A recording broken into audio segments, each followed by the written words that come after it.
오늘 말씀은 하박국 3장 1절, 2절, 17절, 그 다음에 1, 8절 말씀이에요. 이 말씀을 통해서 주의 일을 수년 내에 부응케 하옵소서라는 오늘 2절 말씀을 우리가 살펴보게 됩니다. 우리가 잘 알고 있듯이 여러분, 미국 대선에서 트럼프가 압승을 했죠. 우리나라의 언론은 어떻게 된 건지, 미국에선 계속해서 트럼프가 계속 우위를 지키고 있다라고 미국 언론에서는 그렇게 얘기를 하는데, 우리나라 언론은 그 반대로다. 계속해서 해리스가 몇 퍼센트 앞서니 뭐하니 동률이니 그런 소리가 우리나라에서만 나왔어요. 우리나라 언론은 그 미국의 언론을 정반대로 받아서 우리나라 그 언론에 그렇게 그 언론에서 발표를 했는데, 우리가 투표 결과는 어떻게 나왔습니까? 박빙이 아니라 월등하게 트럼프가 이렇게 앞선 그런 결과를 초래했죠. 자, 트럼프가 대통령이 되면서 걱정인 나라가 우크라이나 전쟁 물자 다 이제 안 내준다. 내가 임기 전까지 다시 내가 취임 전까지 전쟁을 끝내라. 그렇게 압력을 넣고 있고, 우리나라도 국방비 재협상하자. 그래서 아주 엄청난 액수를 요구할 수 있다. 또 경제도 먹구름입니다.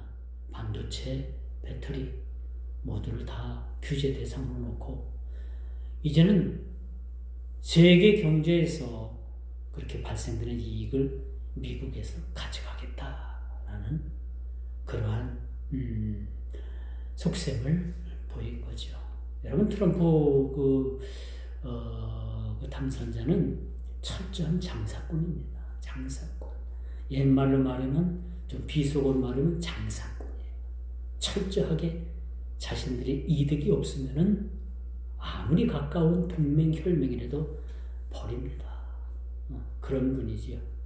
그래서 이제 나라를 걱정하는 사람들이, 이제 한반도에 먹구름이 몰려오고 있다.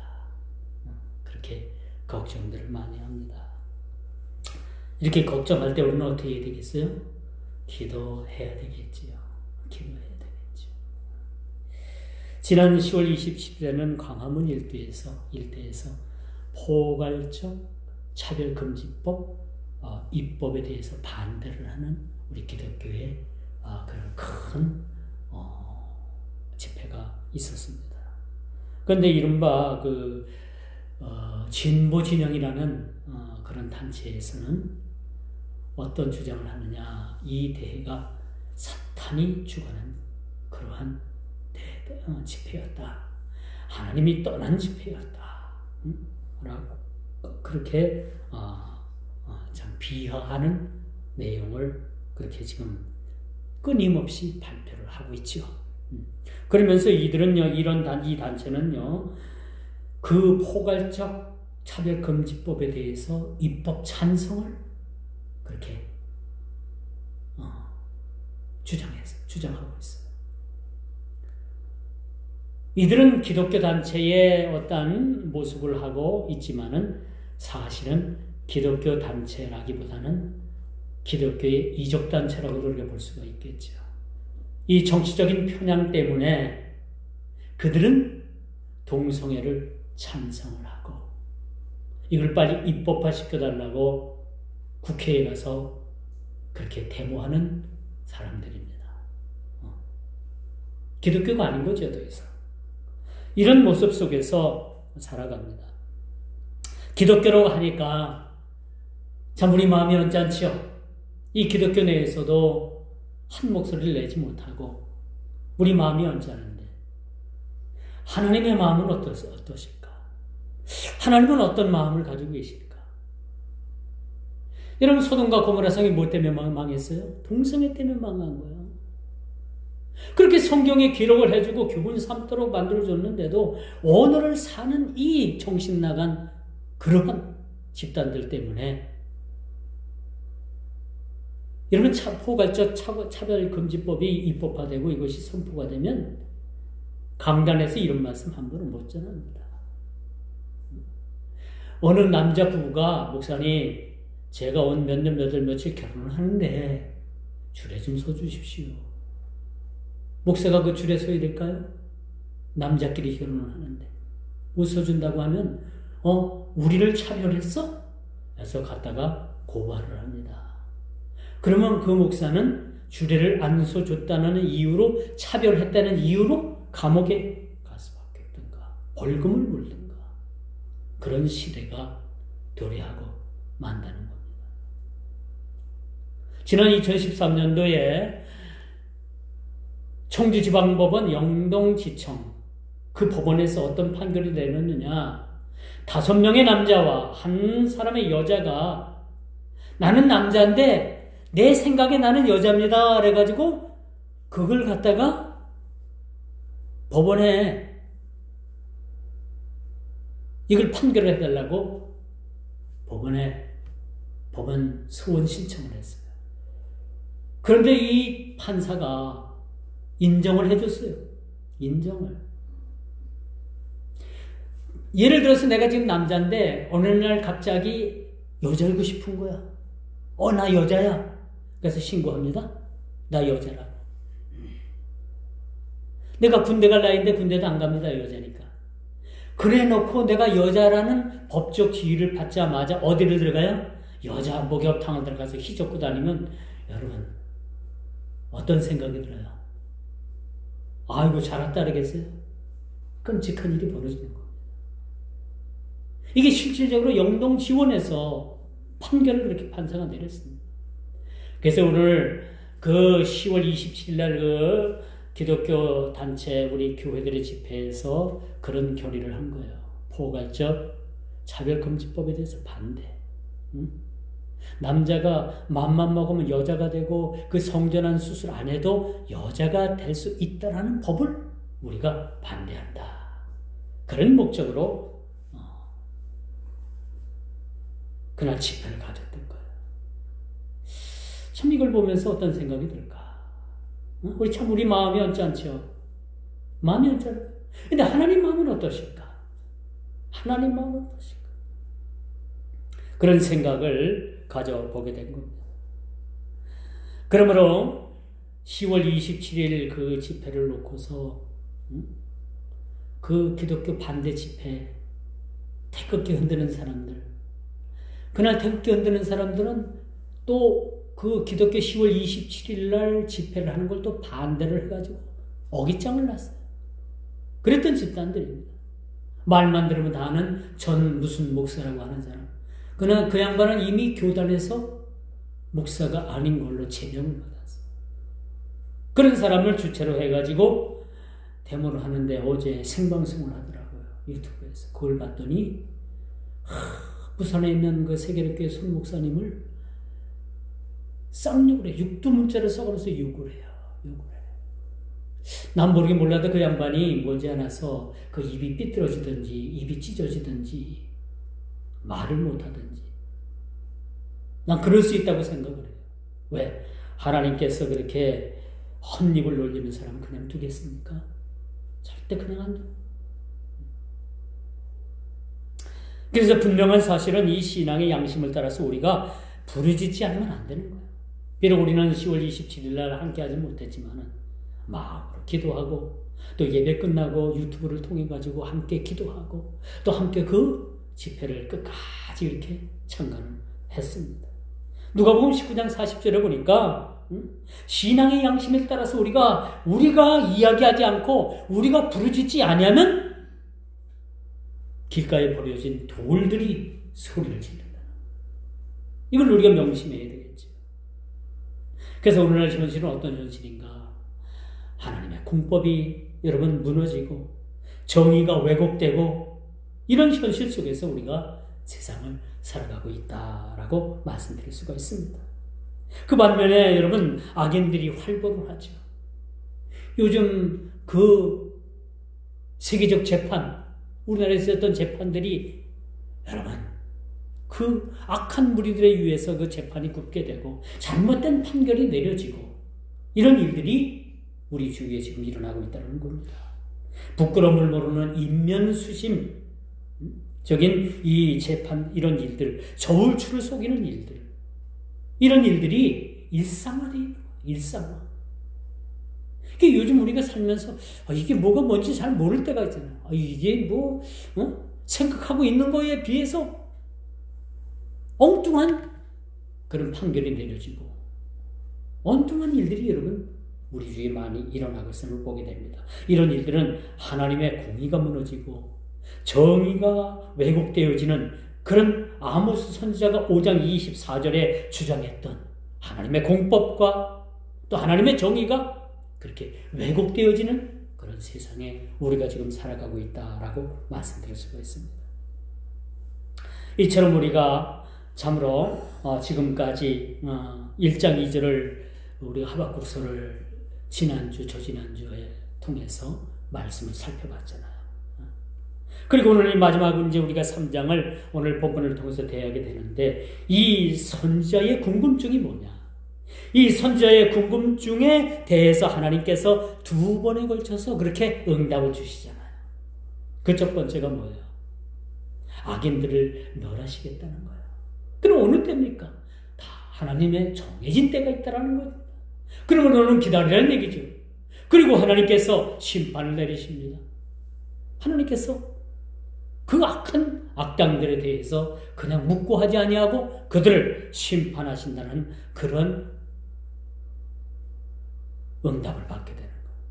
이제 2장에 넘어가가지고 두 번째는 왜 악한 아수르 군대를 통해서 이 악한 갈대아인들을 통해서 왜 유다라는 나라를 그렇게 심판하십니까? 실질적으로 586년에 남유다가 멸망을 받게 되는 사실을 오늘 성경 역사를 통해서 그렇게 살펴볼 수가 있는 거죠. 자, 여기서 우리가 하나님의 응답에 대한 선지자의 기도가 아주 멋진 기도가 그렇게 2절에 등장을 하죠. 2절 뭐라고 말을 합니까? 여호와여 주는 주의 일을 수년 내에 분케하옵소서. 이 수년 내에 나타내시옵소서. 이건 2600년 전에 그 선지자가 기도했던 기도의 내용.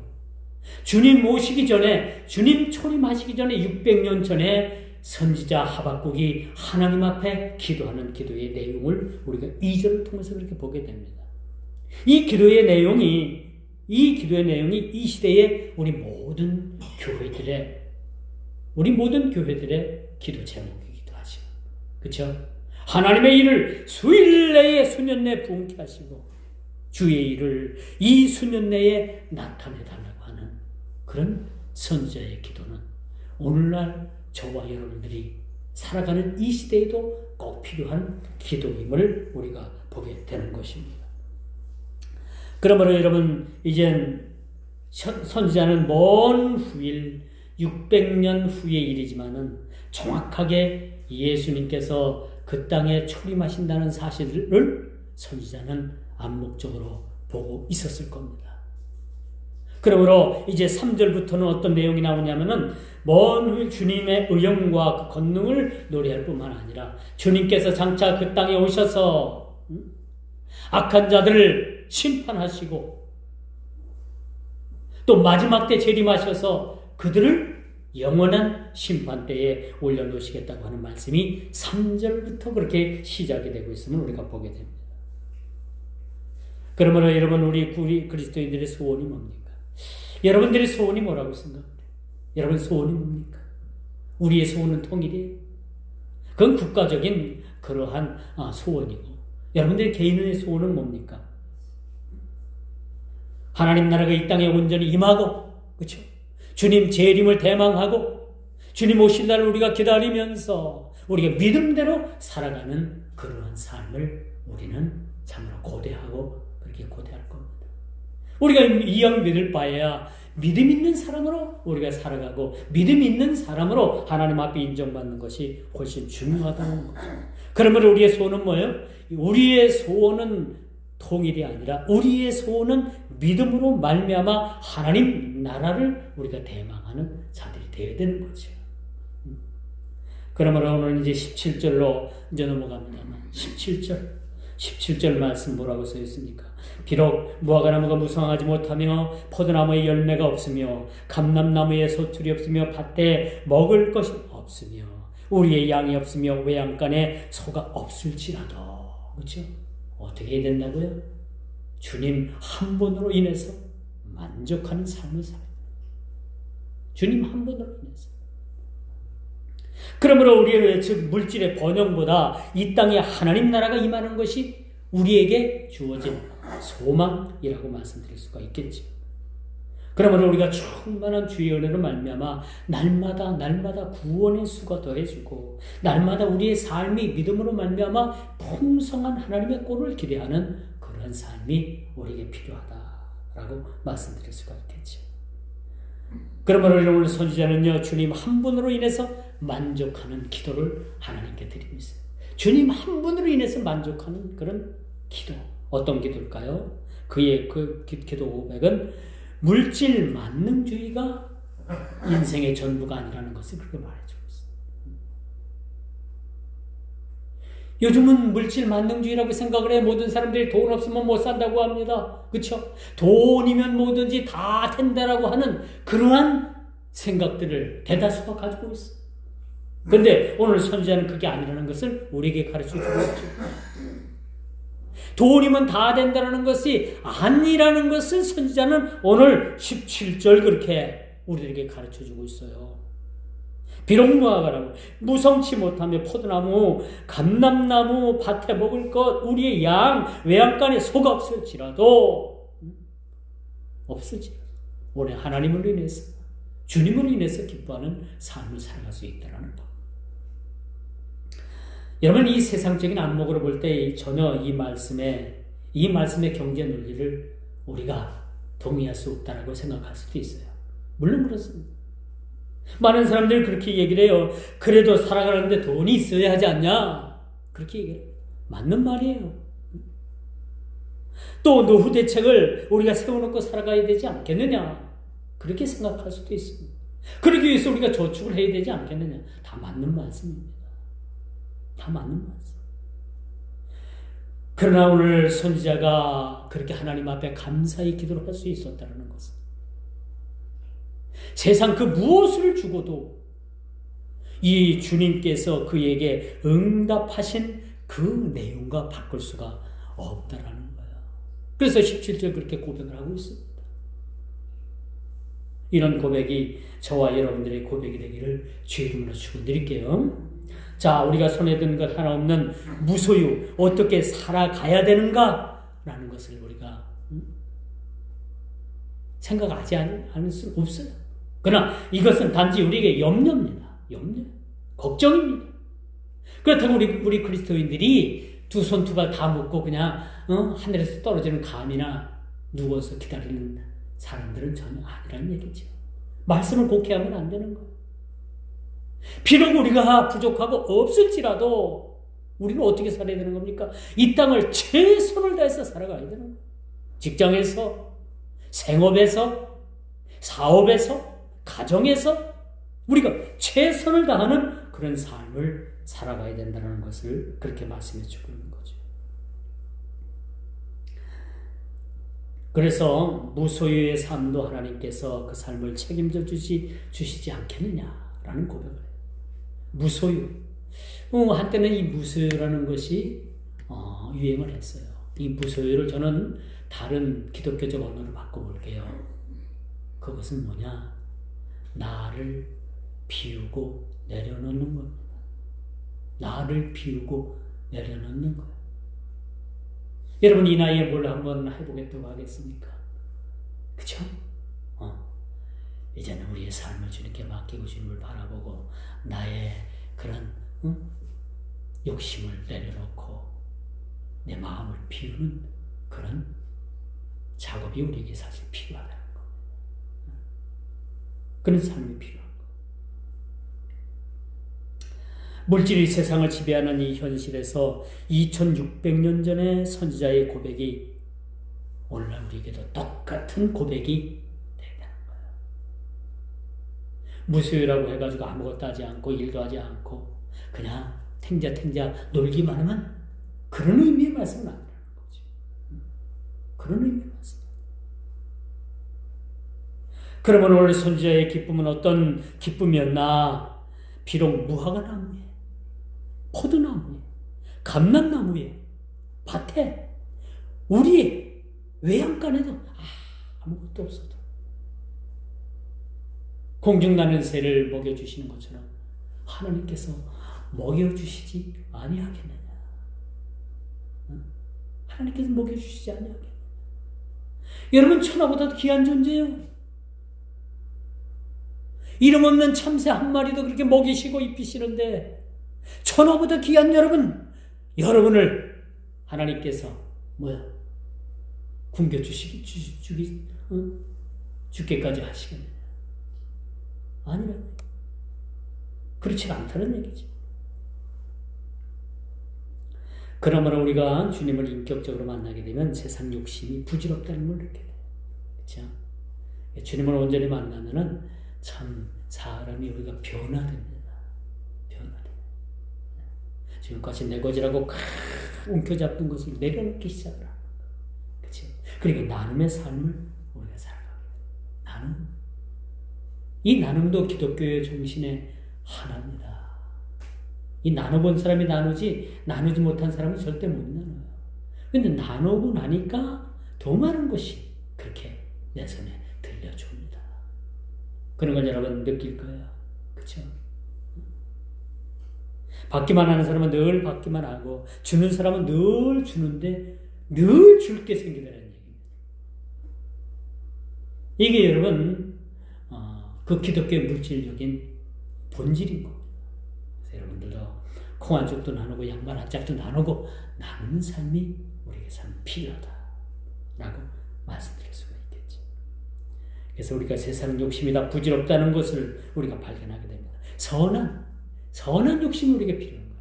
믿음의 욕심 좋은 겁니다. 봉사의 욕심 좋은, 헌신의 욕심 좋은 겁니다.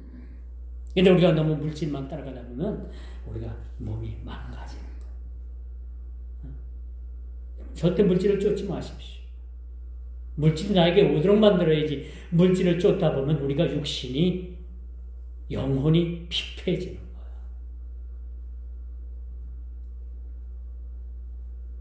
그래서 우리 공산주의, 사회주의 이념에는 뭐예요? 물질을 악하게 본 거예요. 물질을. 유물론.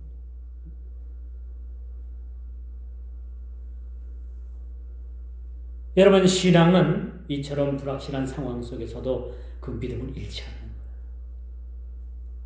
오늘 선지자가 그렇게 고백을 하잖아요. 없어도 내가 주님 한 분으로 인해서 응답하시는 그 주님으로 인해서 기뻐함을 감추지 못하겠다라는 그런 말씀인 거죠. 우리가 세상 욕심이 부질없다는 것은 우리의 성경 여러 곳에서도 발견하게 됩니다.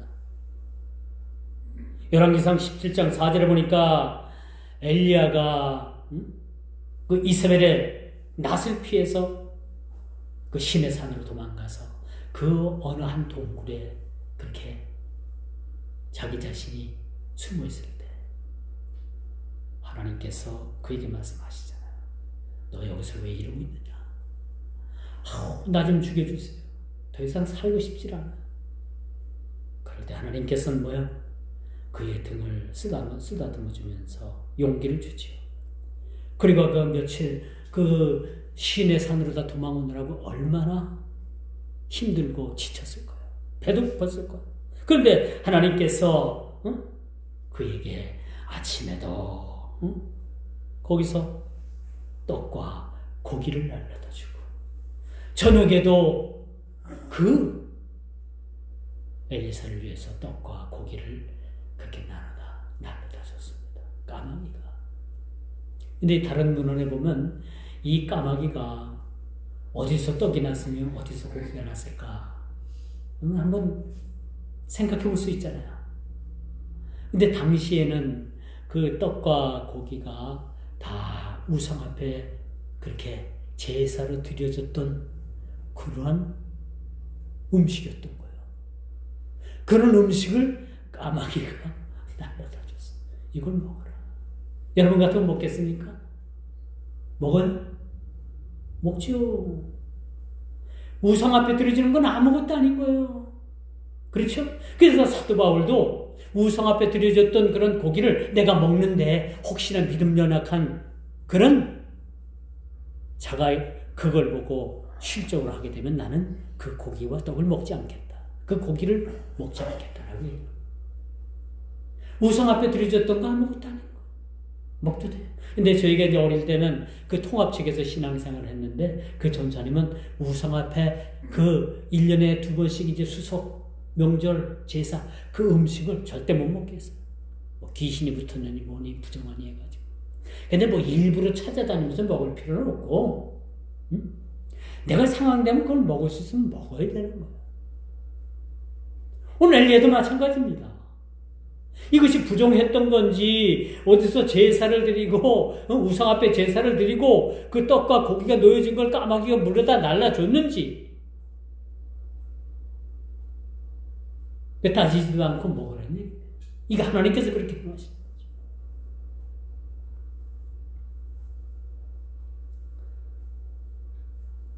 그러므로 여러분, 우리가 신앙인에 있어서도 모든 것을 내려놓고 초월한 사람들이 성경에는 많이 등장한다고 했잖아요. 엘리야가 그랬고, 또 다니엘서 3장 18절에 보니까 다니엘이 그랬어요. 다니엘은 그리하지 아니하실지라도 왕이여 우리가 왕의 신들을 섬기지도 아니하고 왕이 세우신 금신상에게도 절하지 않을 줄 아옵소서. 선포한 거예요. 우리 죽이려면 죽이라 이거예요. 절대 우리가 우상 앞에서 절하지 않겠다라는 그런 참으로 결기 있는 신앙의 고백을 우리가 보게 됩니다. 이뿐입니까? 이 이스라엘 백성들이 하루아침에 다 죽을 위기에서 왕비 에스더는 조국 이스라엘을 구하기 위해서 왕 앞에 나가는 그런 믿음의 결단을 보여준 사실을 우리는 잘 알고 있습니다. 그렇죠? 이 신앙은요, 신앙은 결단입니다. 용기도 필요해요. 결단입니다. 또 이렇게 믿음의 결기대로 용기 있는 이 결기대로 살아간 사람들이 한 사람도 실패한 적이 없다라는 사실을 우리는 염두에 둘 필요가 있는 겁니다. 이제 말씀의 결론을 맺습니다. 마가복음 10장 17절에는 예수님을 찾아왔던 한 청년이 있었어요. 그리고 예수님을 향해서 묻지요. 선생님이여, 내가 어찌하면 영생을 얻을 수 있으리까? 이것이 오늘날 저와 여러분의 똑같은 물음인 겁니다. 우리가 어떻게 영생을 얻을 수 있을까? 우리가 어떻게 하면 구원을 받을 수 있을까? 어떻게 하면 우리가 천국 갈 수 있을까? 똑같은 물음이라고 봐요. 예수님께서 여러 가지를 말씀하시죠. 내가 계명을 지켰느냐? 다 지켰어. 그럼 내가 한 가지 부족한 것이 있는데 내 가진 소유를 다 가난한 사람들에게 나눠주고 너는 나를 따르라 라고 이렇게 말씀을 합니다. 주님을 따른다는 것은 나의 삶을 포기해요. 주님을 따라 우리가 믿음 생활을 한다는 것은 나의 가장 소중한 것까지도 포기해야 된다면 포기해야 되는 겁니다.